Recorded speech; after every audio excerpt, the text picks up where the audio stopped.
اللہ اس گناہ کو نہیں بخشے گا کہ کسی کو اس کا شریک بنایا جائے، اور اس کے سوا اور گناہ جس کو چاہے گا بخش دے گا، اور جس نے اللہ کے ساتھ شریک بنایا تو بے شک وہ رستے سے دور جا پڑا۔ یہ لوگ اللہ کے سوا جو پرستش کرتے ہیں تو کچھ دیویوں کی، اور پکارتے بھی ہیں تو شیطان سرکشی کو،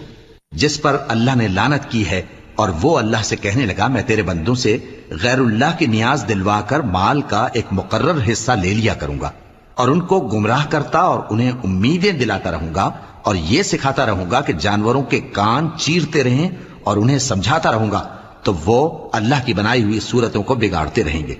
اور جس شخص نے اللہ کو چھوڑ کر شیطان کو دوست بنایا وہ صاف صاف گھاٹے میں رہا۔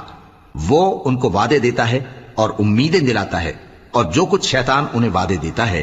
وہ دھوکہ ہی دھوکہ ہے۔ ایسے لوگوں کا ٹھکانہ جہنم ہے، اور وہ وہاں سے کوئی راہ فرار نہیں پا